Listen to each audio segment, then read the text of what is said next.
everyone, my name is Christine from these Succulent Buddies. Hi everyone, my name is Chanel. And that's my daughter. Make sure to say hi to her in the comments down below because she loves that. Anyways, today we are going to be repotting this beautiful pot of Echeveria Reunioni Texas Rose over here. I actually did an episode on this when I transferred the babies from the mama plants. I think it was episode number 35. In case you guys want to see how it looked, because it looked nothing like this. It actually looked really bad. And after months of growing the grow lights and some sun outdoors, they have grown nice and compact and beautifully again. And they are now actually outgrowing this pot. They were tiny little flat ugly babies, and now they are actually having babies of their own under there. And I just want to share the repotting with you guys because I need to give them more room to grow because these guys can get really big. It's the mama stem. So before I attempt to take these guys out of the pot here, I wanted to show you guys how the mother plant is doing. If you guys check out episode number 35, and then I'll also post some pics here of how they actually looked before I repotted them. This is the mother plant now, and you see all those babies down there. She grew a bunch of new babies for me eventually, and I took it off the stem so she can grow a little bit better, because I noticed that my Echeverias tend to lose a lot of lower leaves when there's a lot of babies trying to come out. So if you look down here, I took off all those babies and there was none left, and look, she just started growing. She's starting to grow a whole new ring of babies again. This is why I'm losing these bottom leaves. That, and well, I always forget to water, but that's okay. That's why my succulents do so well. It's because mama here does not water enough.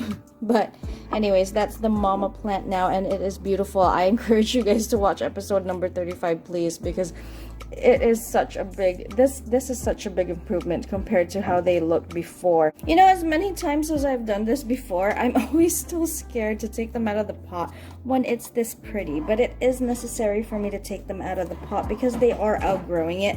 I've been losing a lot of lower leaves, and I don't mind that so much because they keep growing. It's just that it's getting harder and harder for me to clean up down there, and I don't want, I always like to keep my plants clean so they can stay bug free. So I just have a chopstick right here that I'm sticking into the soil. I'm pretty sure that I'm hitting some roots there, but I don't mind. They'll recover from that. Just make sure that after you repot, you don't water for at least 4 days to give time for those roots to callus. That will prevent succulent rot. Okay, so okay, that leaf is getting hit.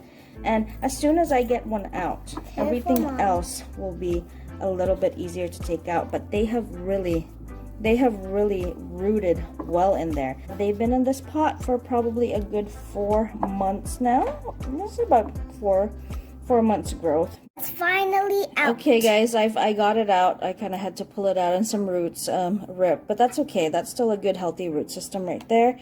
And look at how much babies she has growing under there. This was a little tiny baby when I placed it in this pot back in episode 35. But look, there's so many babies already growing. And so that's why I need to start giving them, I need to give them their own pots, because those babies are going to have a hard time getting the light that they need to grow. And I will just slowly, see this one, I don't even know if this is a succulent by itself or if it's this one's baby that already has gotten big. But let me work on getting the rest of these out. The one that you saw my mom pulled out, it was the beauty queen. The beauty queen? Yeah, because she was so beautiful. God, oh my God, it's gonna fall off.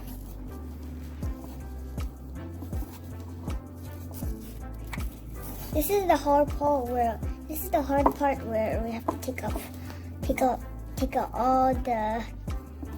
So you remember I said once you take one out, the rest are kind of easier to take out. Try not to bother those roots so much, because it's not like we got it from a nursery and we have to take out the old soil. We're just transferring it into a new pot and add some more soil. I'm just going to tap off whatever's there because I don't want to get it on my table here. The one that you saw on the stem was the baby connected to that stem. My baby Chanel is very chatty today, guys, okay? And There is another one. Look at that root system. They've really grown into this pot. And by the way, guys, every single one that I'm taking out, look at that. Every single one that I'm taking out has started producing their own babies. This was the second one. Oh no, that was the first one. Sorry. This was the second one. Look at how many babies it has started growing. If you guys ever come across this in any of your nurseries, it's called an Echeveria Regnoni Texas Rose. Definitely grab it because it's very prolific. Somebody asked me if this was a Fleur Blanc. This is not a Fleur Blanc. I actually do have an Echeveria Fleur Blanc. It's also prolific, but it does not grow as quickly, and it does not grow as big as the Echeveria Texas Rose. At one point, my mama plant was about 4 times its size.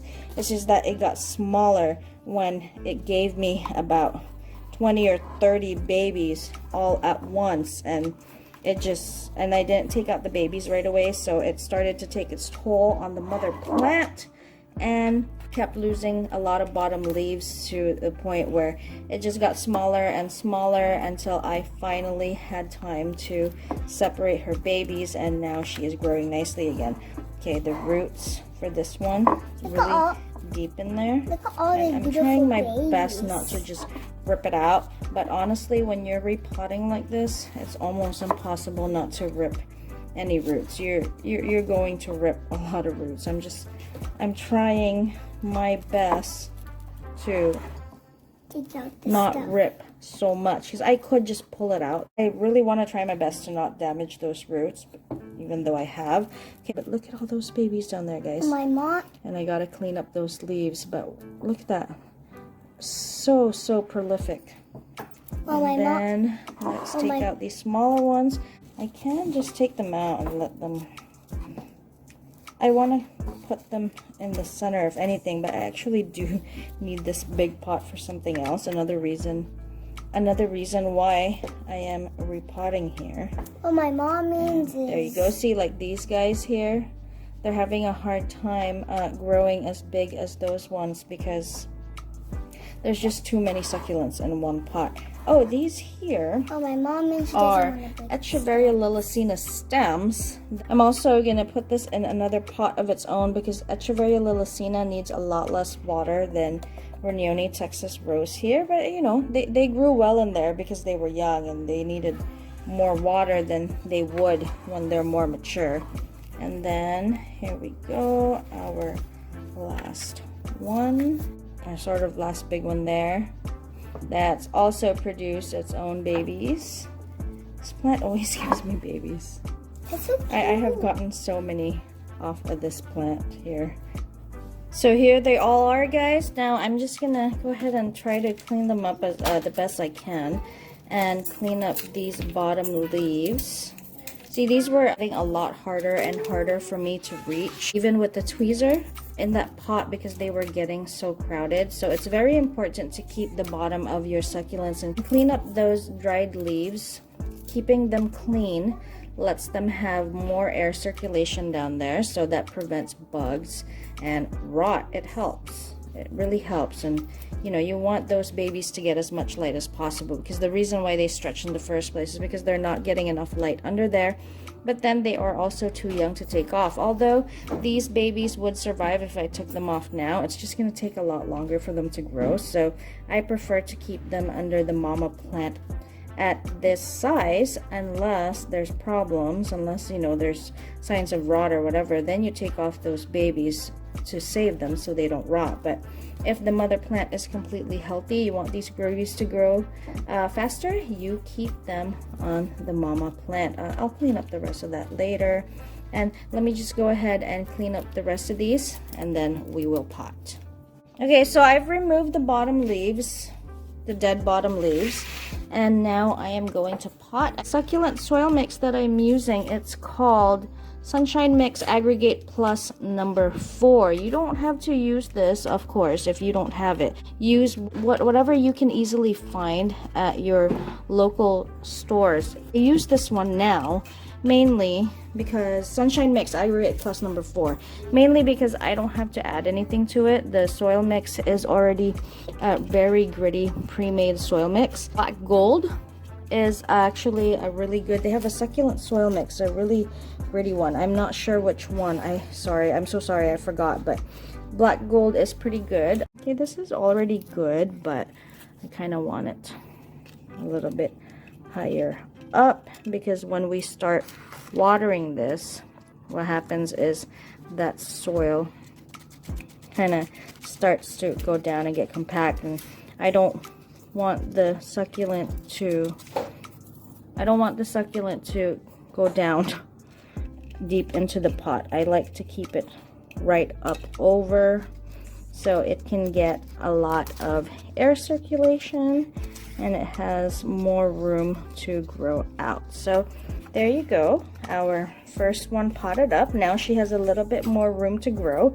When you pot your succulents up, guys, I mean, you can put them in bigger pots or smaller pots, but it is best to just give them about 1 inch to 2 inches. But right here, room to grow, and then when they outgrow that pot again, then you can transfer them into the next size up pot. That's the best way for them not to get root shock. What is root shock? I didn't believe in it before, but I once planted my Echeveria elegans into a pot that was too big. It was in a pot like this, and it was by itself.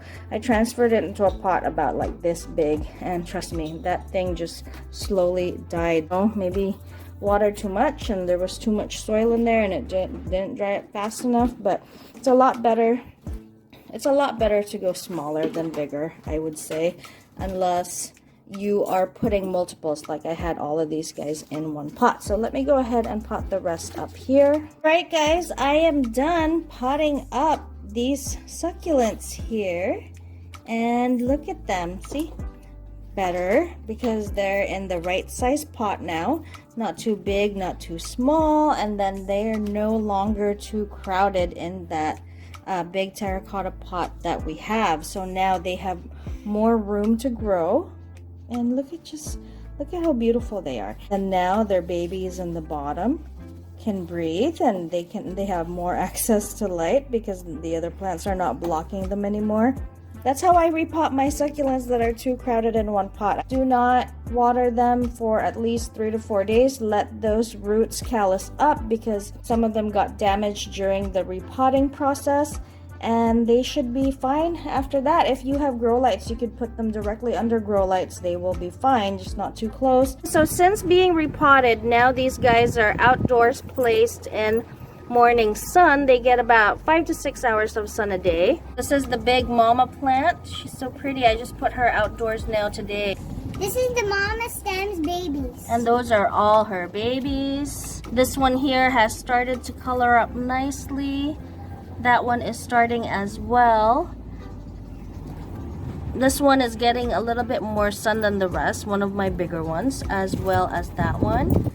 And that is the cluster that grew on one stem. I guess one has already gone to a new home from all the ones that we repotted, but yeah, these guys are all outdoors now, and hopefully they can grow faster. So I hope you guys like this video. If you have any questions, please leave a comment down below. Again, this is Christine from These Succulent Buddies.